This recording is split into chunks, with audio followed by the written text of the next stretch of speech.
Hey everyone, welcome back to my channel. I know I haven't uploaded a video in a while, but I hope that you will accept my apology for stepping away for a little bit.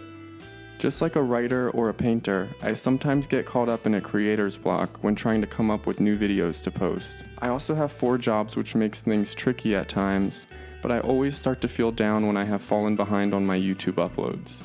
The truth is, I love to share lessons that I have learned from my own life experiences, and connecting with you guys through my videos is something that fills me with purpose. My goal is to bring a smile to your face, and as long as I can achieve that, I'm doing something right.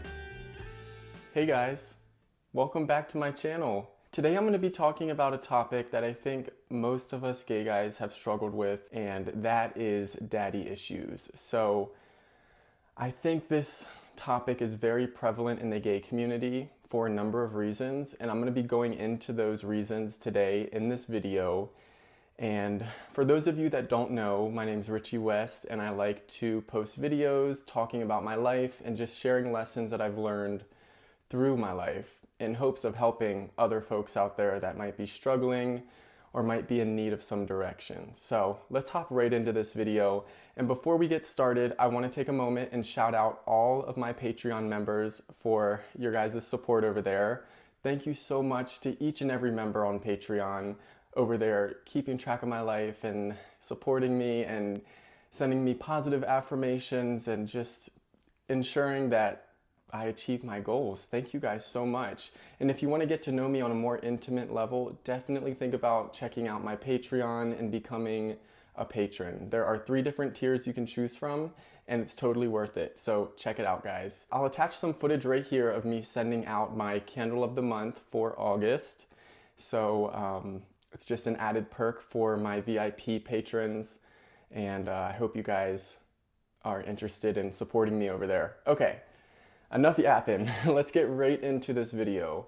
So, have you ever wondered why most gay guys have little to no relationship with their fathers?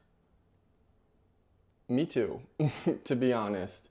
I'm 26 years old, I've met so many different gay guys, bi guys, from all different backgrounds. And the one similarity between all of them that I've picked up on is having little to no relationship with their fathers. And up until a couple months ago, more like a year ago, I would say, I thought that I had such a great relationship with my dad, only because he would call me every couple of weeks and ask me what I was up to. That's all. I felt so grateful that he didn't disown me to my face throughout my whole life and instead chose to say things about me behind closed doors and away from my ears. So I don't know if this is something that you guys have ever dealt with, but I felt this sense back in February that I was living a lie, and I finally woke up and smelled the coffee of the reality of my life and the reality of my relationship or lack thereof with my father. And, you know, it was very difficult, you guys, very difficult to come to terms with the reality of things. But here I am 7 months later, and I feel like a new man. And I've had to move. My life has taken a bunch of turns, but for the best. And throughout all of these trials this year, I've learned that the only person that I need validation from is myself. See, I lived my life for 25 years seeking after validation from my father. And this isn't going to be just a super personal video about my own issues. I'm just kind of bringing in my issues to exemplify this topic and kind of get to the nitty-gritty of things. I finally realized that my father just kind of quit caring about his son. There are so many different examples I could go into. I mean, having to beg my dad to pay for my college application fee, having to beg my dad to buy a plane ticket for my college orientation, having to beg my dad to help me out with a couple bucks every couple months when I was a freshman, and just so broke I couldn't even afford to go get a little Debbie cake from the gas station. I couldn't even afford to get my hair cut. So I started working numerous different jobs, and then my classes kind of started taking a hit because I was spending so much time trying to work and look for additional jobs just to support myself, that the entire reason I was in Arizona for was kind of falling to the wayside. And I kind of entered into this survival mode. And I always wondered, like, why did I do that? Why didn't I just stay in school, you know? And I know now, because I go through all of this in my head, that my father is the reason. He sabotaged me. And I don't hold any of this against him, but I think a lot of the contention stems from his childhood and his own father wound and a place of jealousy, sorrow, depression. So let's keep moving. So shortly after moving to Arizona when I was 18, I found myself almost immediately chasing after older men, or daddies, as you would say. I was more so chasing after men that gave me a feeling of fatherly love, if that makes sense. I ran into a bunch of dead ends and dark hallways by chasing after this because I was on Grindr, and we all know that you might be able to find genuine relationships and friendships on Grindr, but it's nearly impossible and super, super unlikely. So I got into some pretty scary situations by chasing after this fatherly energy that I was craving so badly in my life. I just didn't understand why my 18-year-old self was craving these older men so badly. I wasn't attracted to them in a physical sense. I was chasing after more of a spiritual quality to these men. And they were chasing after the physical sense. They didn't care about me because I'm just an 18-year-old, you know, fresh off the boat from the East Coast, and I'm just new and shiny, and I see that and I get that now. But I thought that these daddies cared about me, and I thought they wanted to support me as if I was their son. This just sounds so twisted, but God has brought me to this point where I finally have made sense of all of these things that I've just wondered about for years. Now, years later, I realize that I was chasing after my missing puzzle piece to my picture of life. I was trying to fill this void in me. I didn't even feel like I had a void at the time. It wasn't until 7 months ago that I realized that I have been trying to fill this void in myself because I never had that feeling of being appreciated or truly loved or valued by a masculine energy. And even before I moved out to Arizona, I found myself chasing after that energy and almost being intimidated by that energy at the same time through like my basketball coach and teachers at my school. And it was just this weird mind, just mind game that played with me for years and years. And I'm just so grateful that I'm here now explaining to you guys that might be struggling with the same thoughts. I'm just so grateful that I can be here now to explain to you what I've learned through all of this, because I've looked high and low for videos or just influencers that talk about these topics, and nobody's talking about this right now.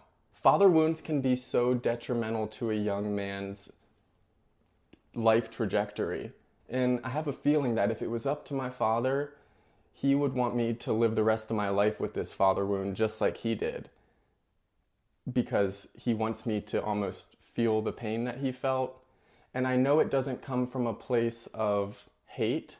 It comes more so from a place of jealousy. He never addressed those skeletons in his closet, so he never really achieved his true success in life. He never really achieved anything in life, and instead he pushed away uncomfortable feelings and his son that turned out to be gay, which I think was his worst nightmare. I think he wanted his son to be like the star football player, and instead God gave him a son like me to teach him a lesson. And I'm not gonna feel uncomfortable within myself anymore. I'm not gonna feel like unappreciated or worthless anymore because of how he made me feel my whole life. I refuse to allow this father wound to continue to follow me throughout my life. I'm ending it now, and I'm confronting it right now, almost putting an end to it by making this video for you guys, because I know that there is somebody watching this video right now that has a father wound that they have just ignored for years and years and years. And we all know that ignoring those uncomfortable feelings and traumatic experiences from our childhood can lead to things like addiction and depression and dead ends in life, and just overall siphoning your joy out of you. Never hearing a "I'm proud of you" or "good job" or just feeling valued can leave a young man feeling so worthless. And for a little while I felt worthless, especially when I was doing everything in my power to stay afloat financially and professionally. One of my biggest fears at the time was losing everything and having to move in with a parent of mine. So I made sure that I did whatever I could to support myself.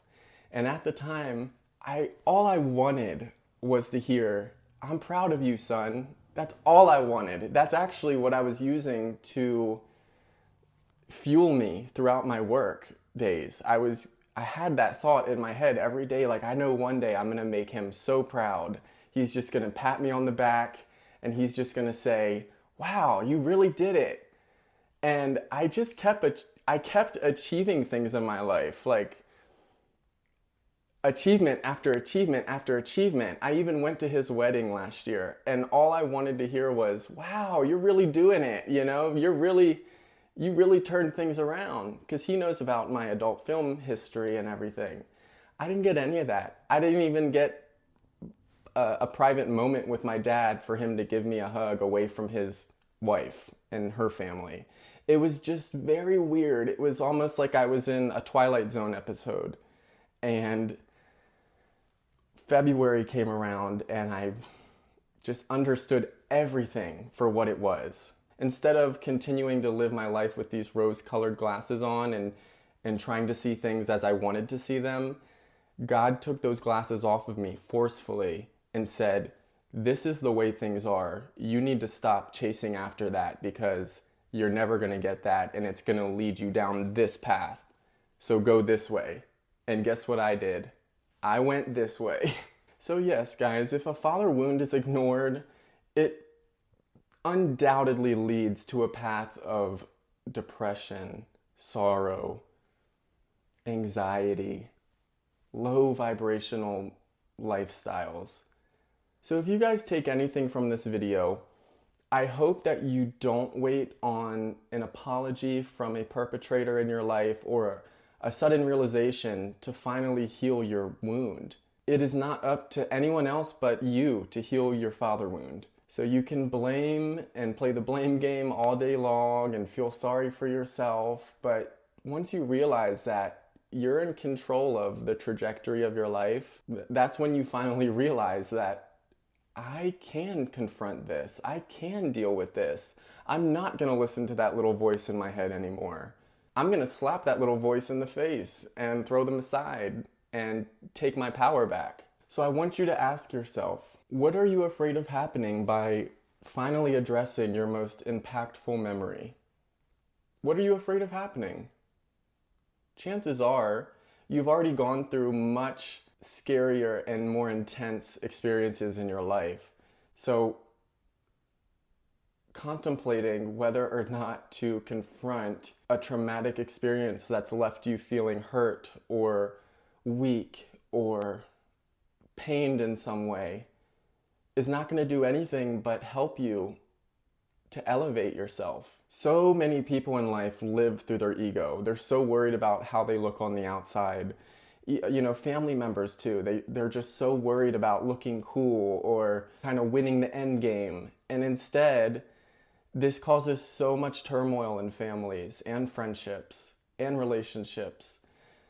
I think it takes a real man to sit down and look at himself in the mirror and realize that he has gotten himself to where he is. Nobody else but him.